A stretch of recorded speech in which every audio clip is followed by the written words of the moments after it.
All right, testing. One, two. All right, all right, all right. We're gonna learn today. Okay, let's get comfortable. It's about to be quite a conversation. So today I want to talk about life is actually a popularity contest. Like we're basically living the same way we live you know, in high school, in primary school, where they were popular kids and they informed, the status quo. They informed whether or not you were liked, that's basically what we're living. So I have a few pointers in this diary. So we're going to start with this diary and then I'll go to my notes. So, background music for today is Demons by Doja Cat. Mood is contemplative because I was contemplating and thinking about a lot of different things today. Status says life is a popularity contest. You need to unsubscribe in order for you to find yourself. We'll talk about exactly, how to unsubscribe, what's the difference between or rather even the correlation between popularity and morality, because that is a very interesting conversation to have. Because this, in the effort of wanting to be liked and people pleasing, what are you, betraying? What morality or moral values are you betraying in order to be popular or be liked by anyone? Okay, then quote of the day is life is a popularity contest. Don't let the judges tell you who you are. So this is a quote by me, Linda Rich. So basically, I'm going to repeat it again. Life is a popularity contest. Don't let the judges tell you who you are. That is so important because in wanting to be liked, you betray yourself, you betray your character, you betray your integrity. Sometimes you disrespect yourself.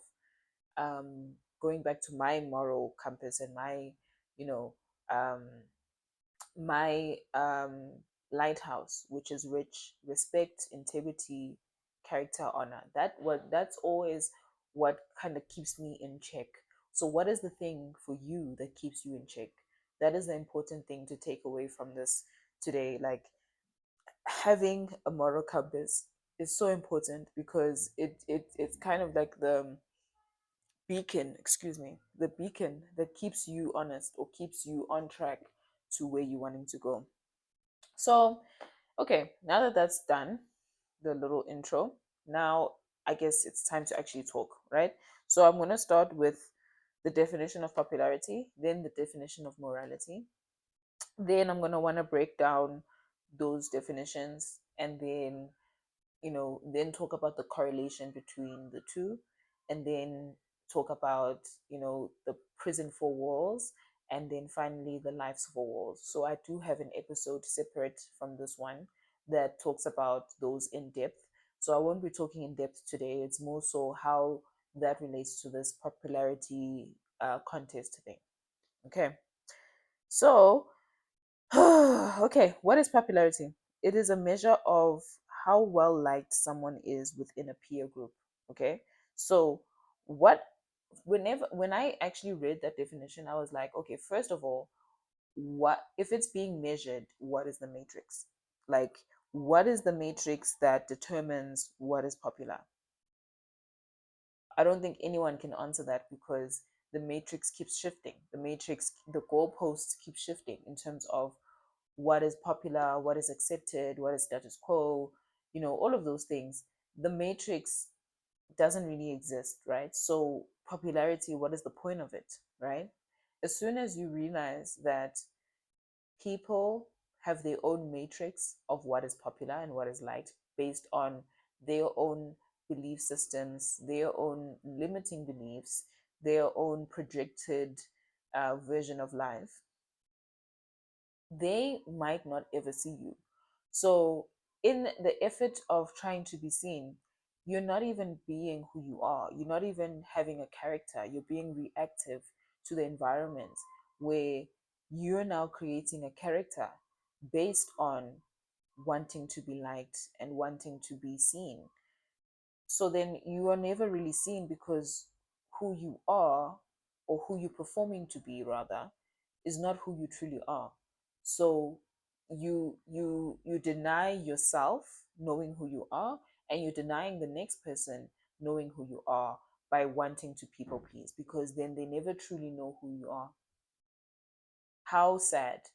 People will never truly know who you are, because you're spending so much time trying to be what you think they want you to be.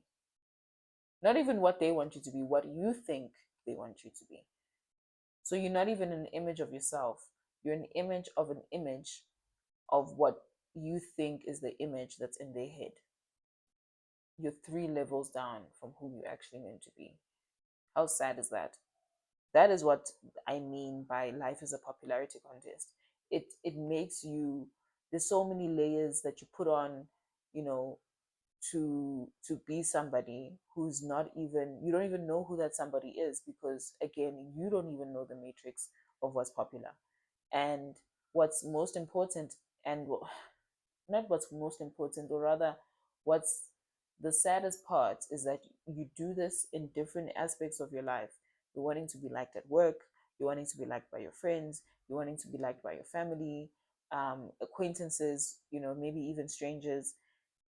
How exhausting it must be to constantly be externally being reactive in order to be who you think people want you to be, instead of just in every place be who you actually are, and stand 10 toes down and say, this is who I am. If you do not like it, that is a you problem, because I have taken the time to face myself, to understand my shame, understand my guilt, you know, not move in insecurities, not move in negative emotions like anger and jealousy, not be ruled by things like pain, suffering, fear, and death. You know, there's so much to talk about here. There is so much to talk about. But unfortunately, because life is the way it is, I can't spend the whole day talking about everything. So one thing at a time, one episode at a time, we'll get through everything. So then now I'm going to go to the definition of morality, right? So morality is a system of values and beliefs that help people determine what is right and wrong, right? Morality is subjective, though it can be objective in certain ways, in terms of what is socially moral. Social something, for an example, what is socially moral is not to kill somebody, not to murder somebody, not to commit any violent crimes against a person, right? So that is it's morally accepted that that is wrong and that is a crime, right? As society, we can all agree. But where it gets tricky in terms of morality is the little things. So, for an example, I'm going to take gluttony as an example. In the Christian Bible, gluttony is told in the Ten Commandments to be a sin, right? Whereas gods and angels will tell you otherwise. Gods and angels will tell you, and I will tell you this for free, that gluttony is actually something that is sacred, and a reward for hard work done by gods, because gods are constantly doing a lot of hard work, right? So, and we actually love, creating. We like being present. We like um, being in tune with emotions, being in tune with everything in the world, feeling everything in the world. We like that, and unfortunately, we are subjected to that because we have an infinite amount of emotions and touch points from the world.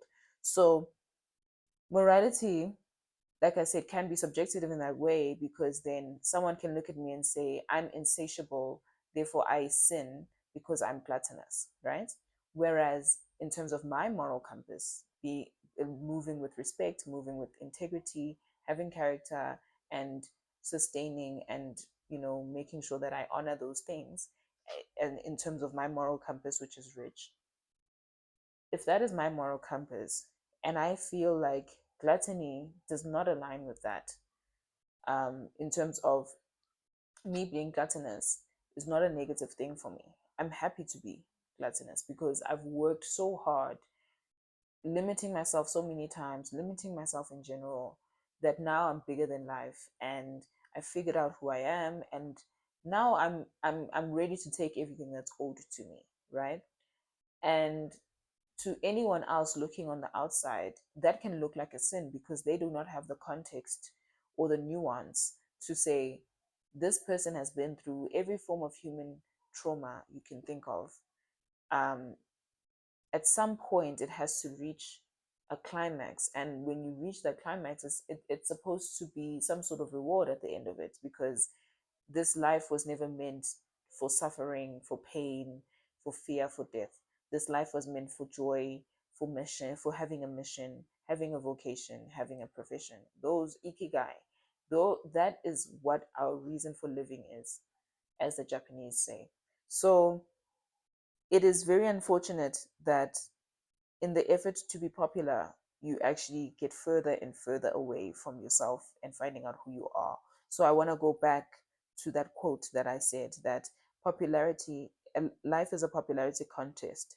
Don't let the judges tell you who you are. And then I also want to go back to the status where I say life is a popularity contest. You need to unsubscribe in order to find yourself. You can't have both. You can't be a people pleaser and also be true to who you are, because being true to who you are is actually not pleasing anyone but yourself, because you first need to bring everything you want to project into the world. You first need to give it to yourself.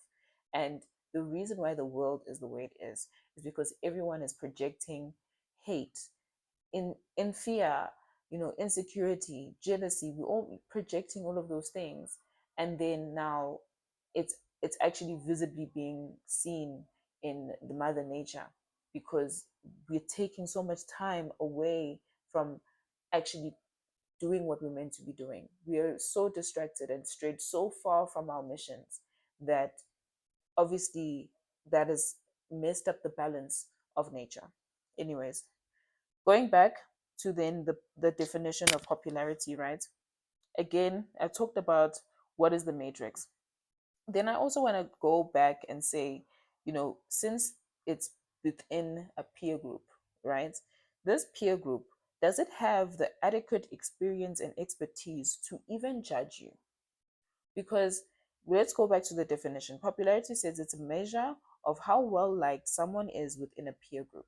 When we take that peer group that is judging you, that is measuring you with whatever arbitrary matrix that they're measuring you on, do they actually have the necessary experience and expertise to judge you and tell you who you are? The answer is no. Why? Because they don't know who the fuck you are. They don't know you. They're not in your mind. They were not there when you made an agreement with God in terms of the life you're gonna live here. They don't know that. They don't know what contract you got into to get here, how much you wanted to learn in this lifetime. Some people didn't want to learn much, which is why they spend a shorter time. They may not have deep permissions. Those who, when they say that saying, that saying where they say God gives his toughest battles to his strongest soldiers. That is true, because you enter into an agreement before you come here as a soul, but you don't know how things are going to play out. So things are just playing out. God also doesn't know in some aspects in terms of other people who come into your space and there's collisions. It's the same as energy, right? Let's take atoms. Atoms are constantly vibrating and moving, and they can constantly be in collision with each other. That's the same thing with humans, just the same as nature. Nature is a reflection of us. We are a reflection of nature. So if nature is dying down, depleted, it's because we are dying down, depleted. So yeah, I talked about that. The more popular someone becomes, the more someone is tempted to compromise their morals. That's another thing that I noted there. Okay, so another thing I wanted to talk about with regards to this topic. Now I just need to find it because I thought I had this thing open. Okay.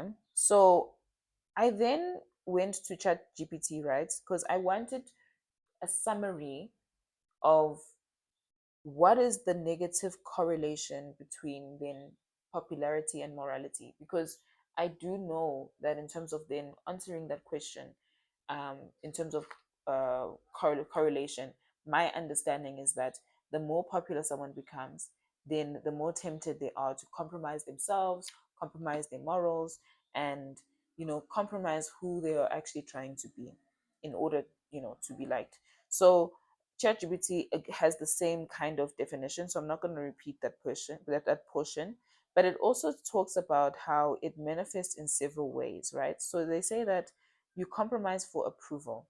So popular individuals often feel pressure to please others or maintain their status, which can lead them to act in a way that isn't aligned with their values. They might engage in unethical behavior to gain favor, maintain their image, or avoid controversy. So basically, they're talking about that you might compromise your own morals.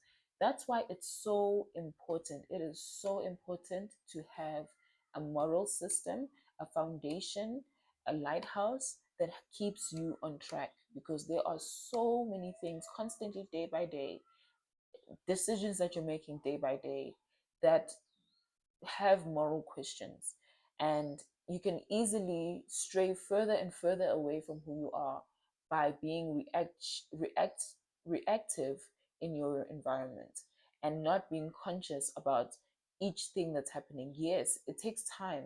The more you do it, but the more it gets easier, where you quickly can understand whether something is morally in line with who you are, in alignment, or not.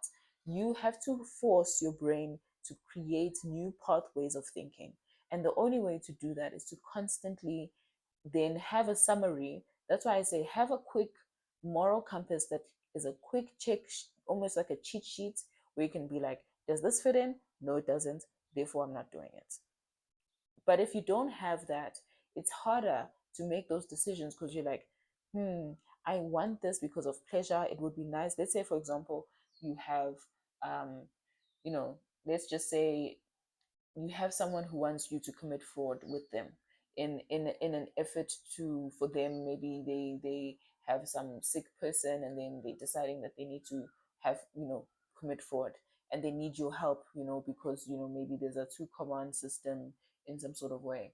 So then they engage you to say, hey, I know that you're trying to buy your house, and you're going through this, let's do this thing. You want the house very much. So it's difficult sometimes to stay on track, because in some spaces and in some ways, life can also feel like it's falling short, like you are falling short of the goals that you're making, and that can easily make you stray from where you're wanting to go and what you're trying to do. So it is important to have that moral compass.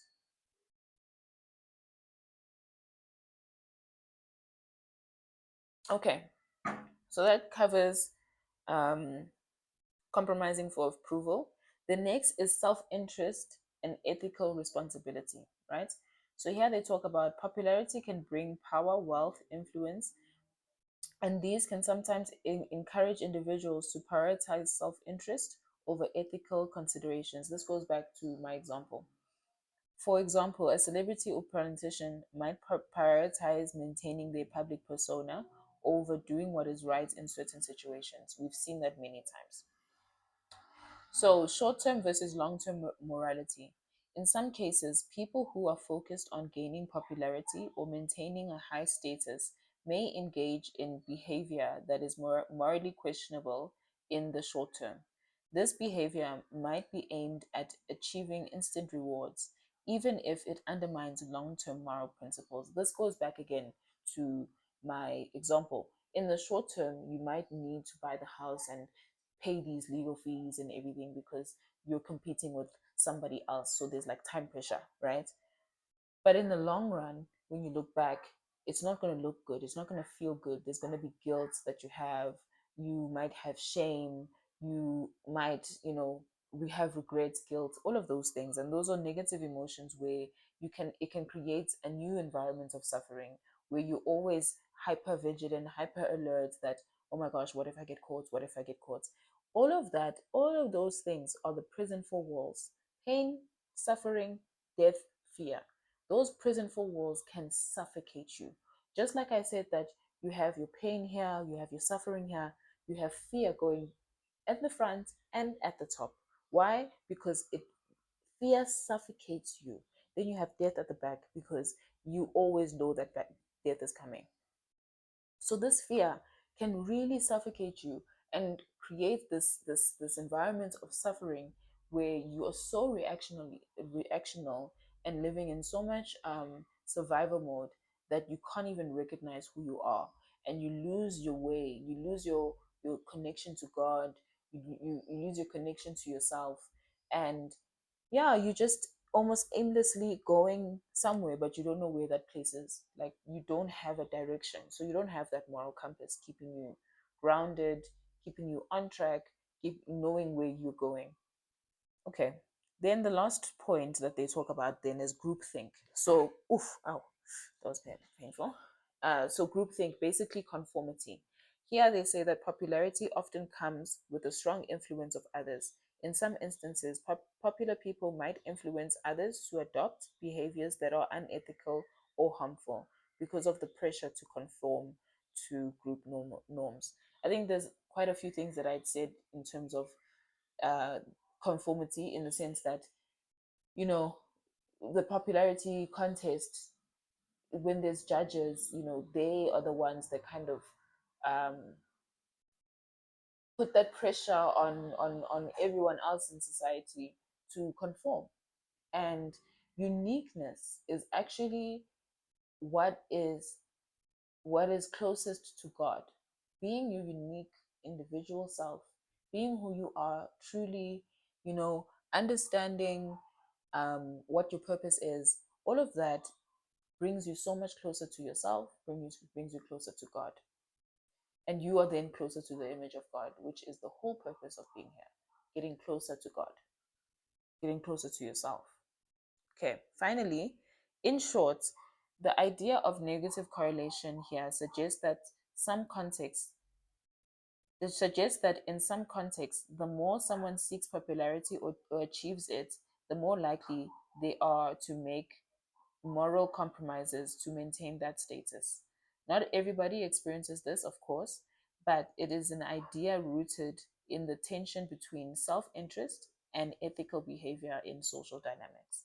So I loved how ChatGPT summarized that, and it talked, I mean, I hadn't read it yet, so what I talked about really aligns with what ChatGPT says, of course, because I'm speaking from experience. I'm speaking from learning, understanding, reading, 30 years of doing this work to be able to summarize things in a short 1 hour video, with every topic. So, yeah. Next part, right, I want to talk about is uniqueness and who you truly are, right? Oh, actually, that's the last thing I want to talk about. What I want to talk about now is that, okay. So, what I want to talk about now is actually tantruming adults and some insameness, right? So, this drive for sameness through, media, where we've seen it live. Like in my lifetime, I remember there were skinny models, very Victoria's Secret models. That was the standard, basically. Then, we saw things change. We saw Rihanna bringing in, you know, all different sizes, all different shapes, all different heights, people of all walks of life, bringing them to that show. Because she's a black woman, she understands being disenfranchised. So her drive was to basically have inclusion. And then we saw society change and shift and move closer to thickness. I'm not saying obviously Rihanna was responsible for this. I'm saying this is just an example. But then we saw the movement of thickness and women, embracing their bodies. I mean, even Beyonce with Bootylicious, that was the aim even back then, and we saw it slightly change and slightly, move away from that standing, that standard, I mean. And now we're also seeing that shift, that slowly back with it's slowly shifting back now, the standard, where these Ozempics are coming in and people really want to get skinny. So it goes back to that tantruming kids. Children tend to not know how to emotionally regulate, right? And they then tend to project and move around and do these things. But now as adults, obviously you can't move your body and show people how you don't understand what's going on, how you don't know your emotions, you can't regulate. You basically have not learned to be an adult, as in your head, right? So then instead of figuring yourself out, you tell other people what is beauty, what is this, what is popularity, what is goodness, what is sameness. And we see, even in psychology, where sameness, or rather uniqueness, is villainized. If you have insane recognition, sorry, if you have um, advanced um, pattern recognition, you are given the label ADHD. You have ADHD, right? As if there's something wrong with that. Why is it not, let's give you a place where you can learn how to use this, and you don't have, executive functioning, which is the thing that hinders you, that is the side effect of the goodness of ADHD. So yes, with every good there's an equal and opposite bad, just like in Newton's laws. So I don't understand why, yes, we do the medication, we assist. I say we because I also study psychology. I'm on my way. I'm only doing my honors this year, but you know we the doctors and psychiatrists or whatever and psychologists, they administer assistance and aid, but I don't see the positive side of the aid, where yes, you have ADHD, that's cool, but why is it done negatively? Why is it said that that is a negative thing? The reason for that is because status quo says sameness, normality is what is good, what is accepted. And we those things translate in different sectors all the time, whether it's media, whether it's big pharma, in doctors and medical things, everything, how you look, all of it. It's all about sameness. And that is furthest away from God because God is unique. God has pattern recognition. I'll tell you this now, because God loves puzzles. He will, not he, this is why I don't like saying God. Mother loves puzzles, and mother will give you, like, you know, the things that you love in the way that you love them. I love playing puzzles. So I got to get this world and have a puzzle for 30 years, figuring out why I'm here, because I was just dumped here with no knowledge, because I love puzzles. This is literally my agreement with God, is that I wanted to explore, I wanted to learn and figure things out myself, So that's exactly what I got. So there I was thinking, oh my gosh, I'm all alone. No one's got me. No, she had me. She always had me. It's just we were on different frequencies.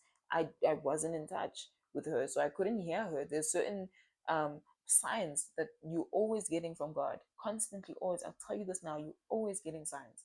But if you don't know how to see them and how to interpret them, you will never know that it's a sign. And you will always think, oh, and normal people don't know how to pattern recognition, and I do. And that's how I figured out who I was, because I literally joined all the dots like a puzzle, figuring out what is it, why am I here, who am I, literally constantly asking those questions and trying to figure it out, like, okay, this that, you know so the reason why I'm able to bring all of this together in a nice concise way, well, concise in my way because I'm very talkative, but the way I'm be able to do that is because I have ADHD.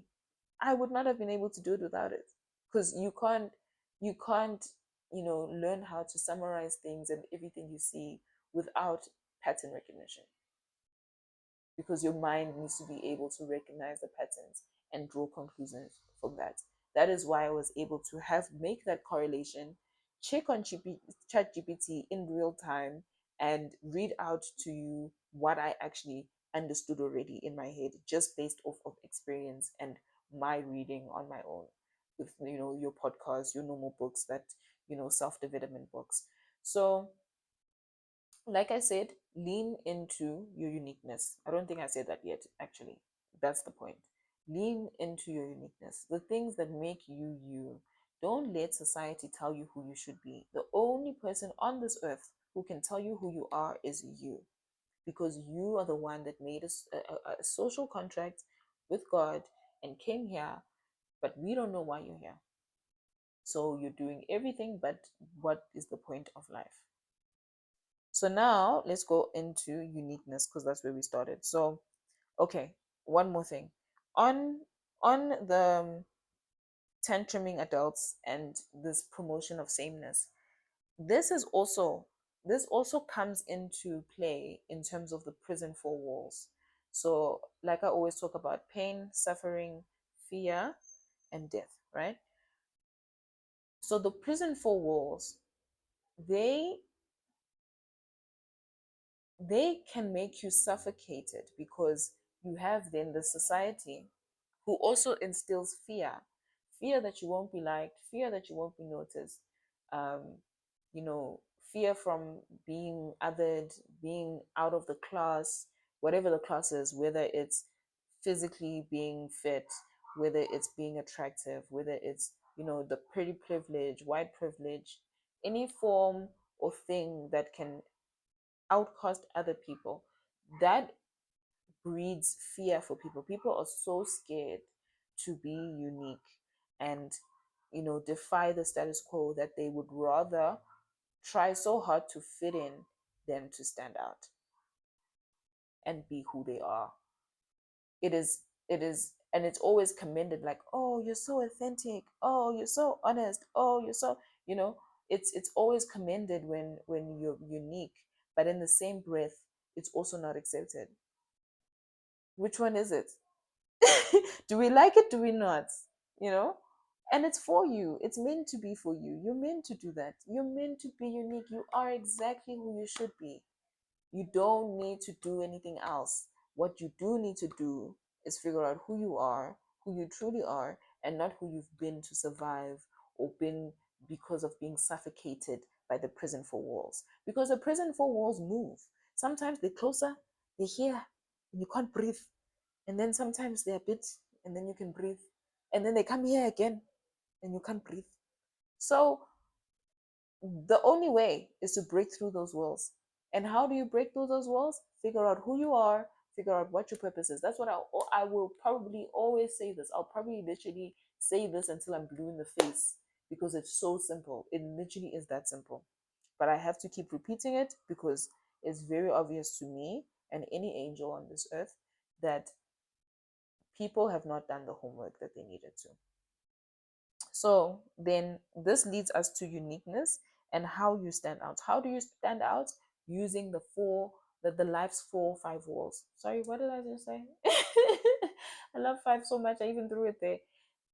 Life's 4 walls. Okay. So when I say life's 4 walls, those are ikigai, right? The Japanese way of life, which is joy, mission, vocation, profession. And I've said this, yeah, I've gone into detail regarding these in my previous episode. So when you are living in both your joy, and living your mission, like everything that you do is aligning with your mission, your vocation, you do what it is you love, and you do it well, and you do it like your best.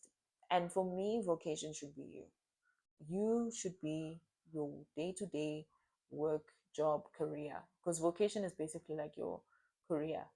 And I feel like you are your career, because everything else needs to be an extension of you. Your family should be an extension of you. Your work should be an extension of you. Everything should start from in, going out. The fact that you have these extensions but you don't know who you are is exactly why there's chaos everywhere. there would not be chaos if there was order in here, because order in here will project as order out there. That's as simple as it is. My life got so chaotic. Last year was the most chaotic year I've had, the most intense year. In 6 months, I was in the hospital 3 times. That's how intense it was. I was sick the whole year, and there was chaos everywhere because I was in my last bit of misalignment, and it was my last, like, it was like the kick of the last dog because, yo, it was terrible. I even lost my gran and then went back into hospital. That's how bad it was. But we came through it because why? Because now I'm living in ikigai. I am living in joy. I'm living my mission right now. Making this video, this is the thing that I'm meant to be doing. Like, I'm doing my mission, and my job. I'm doing the best that I can. I'm literally making content every other day, if not every day. Um, you know, I might not. I obviously don't push out everything because this is my diary. And then I have, a profession, of course, you know, and this ikigai, it's such a great way to summarize how to break free. Because when I was going through, the turmoil that I had to go through in life, I didn't have ikigai. I didn't know about it. I only, found out about it recently. And for me, I was actually working towards it, but I didn't know. There's a lot of things like that in my life where I just had this deep knowing that this is the way I'm doing this thing right. Because I was also very rebellious, in the things that I was doing growing up. I had to be because my environment was so suffocating. Those prison four walls that started in my house at home, where even in my room I did not have privacy. In my room I could not be an autonomous being who has a life, who is busy with things, who is an individual. Literally just kaka kaka. What are you doing? Can you go wash the dishes? How? I'm literally knee deep in a book. I'm enjoying my life. Why must I be the one to wash the dishes? Like, you are also sitting watching TV. Why can't you wash the dishes? You know what I mean? Like, it's just that thing of being, and the best way to describe it, and I know that a lot of millennials will know this experience, and it's it's dehumanizing. And the reason why our parents dehumanized us was because they were dehumanized in society. And I understand that now. But at the same time, you know, it's unfortunate because it's obviously caused rifts in our relationships, because now there ain't no way. There ain't no way you're gonna go back and be treated the same when you're 30-year old and you've been living alone and been living, your adult life as an individual since an 18. You know, I'm almost closer to having not lived and under my parents' roof than I am having lived in there. So yeah, it's just interesting. I just feel like people need to evolve, and that goes for everything in terms of even the topic of popularity contest. And I always felt growing up that between my sister and I, we both were going through, our parents, and I felt like she was going through the whole popularity contest where she wanted to be liked, and it was an easier kid. And you know for me, I was always very rebellious. Like, why should I do that? Like, why? Like, I was always questioning, like, what is the validity of that? Like, make it make sense to me, because it didn't make sense. And it was so frustrating as a child growing up, and no one is talking to you, no one is making anything make sense. And that is your personality. Your personality is, you just need to understand in order to be able to do something, not because you're defying anything. I used to get clapped in the face just for asking a question and trying to get a clarifying question. Literally, clapped in the face. So that's, I mean, there's a lot of unlearning that, we all have to do, even our parents, but a lot of our parents will never do that work. Um, so yeah, I know I strayed from the topic there, but I think that is a great way to end this. Basically, I'm just going to go back and say this one more time. Life is a popularity contest. Don't let judges tell you who you are. That's it. That is the nugget of wisdom. Take that, you know, don't let anyone put you in a box. Break free. You know who you are. It's just a matter of time for you to now tell the rest of the world. Be rebellious. Don't question everything. Question from shoes to, you know, everything. Question everything. You know, even question why is it that weed is villainized, but cigarettes are not? But vaping, things that are killing people. People are getting brought to hospital because of vapes, but there they are, still selling vapes, still selling cigarettes, and then they say that weed, that is a herb, that occurs naturally in nature, is bad for you. It's gonna make you forget. It's gonna mess up your memory. It's going to this. It's going to that. My mom went through cancer, and weed is one of the things that helped her get through it because of the pain. And it's a herb. It's medicinal. It is meant to heal. And what do they give you? They give you cigarettes instead and say, okay, have this. This is legal. They give you vapes. Have this. This is legal. And you guys just take that. And that's it. Popularity contest. What is popular does not mean it is the best for you. This thing can go into this conversation. We can have this conversation for ages about the popularity contest because there's so many things to talk about. Even when we get to alcohol in South Africa, in Zulu culture, we used to make mqombothi, Zulu African beer, and they created townships, and then they said that mqombothi is illegal, but then they built taverns in the townships, and then they started SAB. Is it SABS or I don't SABS? I think South African breweries. Yes, they then took the same concept that Africans had, a natural a natural alcohol.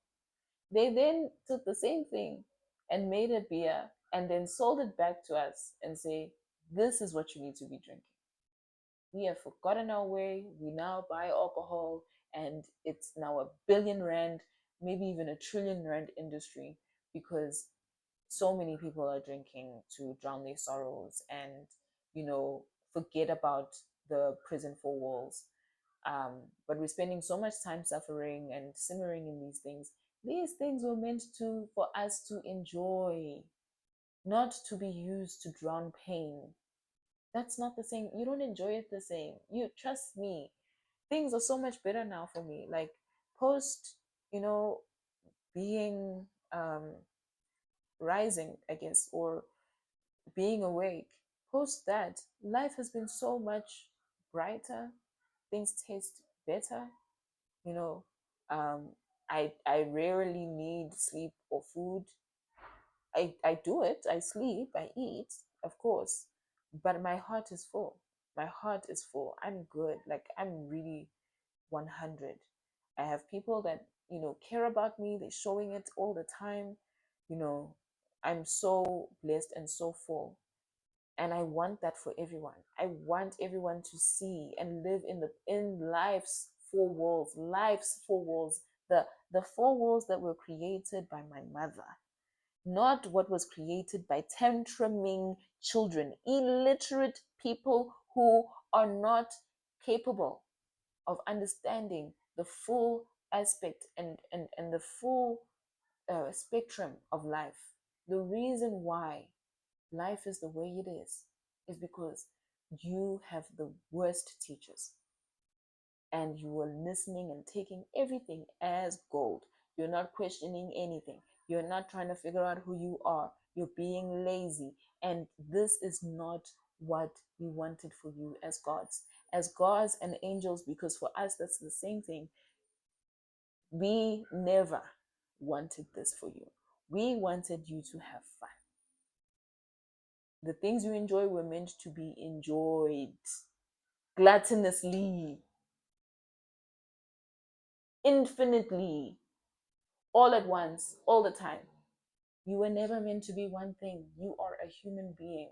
Therefore, everything in life and everything in nature exists in a delicate balance that is one thing. Literally, this is life.